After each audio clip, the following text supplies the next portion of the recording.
మనకి పశువులకి పాటలు వేసుకోకుండా చెట్టు కూడా వేయడానికి అవకాశం ఉంది. అలా ఏ అయితే పనులు ఉన్నాయో మనం గుర్తించుకుంటే ఆ పని మనం గ్రామ సభలో పెడితే కనుక మీ ద్వారా 10 మందికి పని కల్పించడానికి అవకాశం ఉంటుంది. ఎక్కువ మందికి అందులో కల్పించడం ద్వారా మన గ్రామానికి మెటీరియల్ కాంపోనెంట్ సాధించినట్టు మెటీరియల్ రూపంలో కాంపోనెంట్స్ వస్తుంది.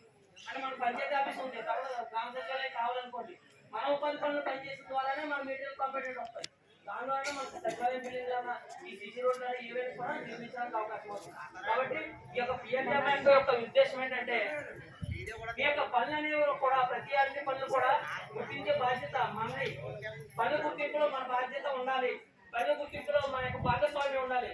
రైతులు శ్రామికులు ఎవరైతే ఉన్నారో వాళ్ళందరూ కూడా పనుల గుర్తింపు గ్రామ సభ హాజరై ఈ యొక్క పనులు ఏవైతే ఉన్నాయో వాటి అన్నింటినీ కూడా చెప్తే కనుక గౌరవ సర్పంచ్ గారు సెక్రటరీ గారు అధ్యక్షతన గ్రామ సభ నిర్వహించి గ్రామ సభలో తీర్మానం చేసి ఆ యొక్క పనులందరూ పెట్టి ప్రతి ఒక్క కుటుంబానికి కూడా అందులో పని కల్పించే విధంగా చర్యలు తీసుకోవడానికి ఈ యొక్క మ్యాప్ ఈ రోజు ఏర్పాటు చేయడం జరిగింది. ఈ యొక్క అంశాన్ని మీరు అందరూ కూడా గమనించాలి. వచ్చే సంవత్సరం మొత్తం పూర్తి చేసినటువంటి సంఖ్య అనేది ప్రతి ఒక్క జాబ్ కార్డ్ కుటుంబానికి ఉండాలనేది మా యొక్క ఆశ ఆకాంక్ష. ప్రతి ఒక్కరూ ఈ విషయాన్ని గమనించవలసిందిగా కోరుతున్నాం. అవకాశం ఇచ్చినటువంటి ప్రతి ఒక్కరికి నమస్కారం తెలియజేసుకున్నాం.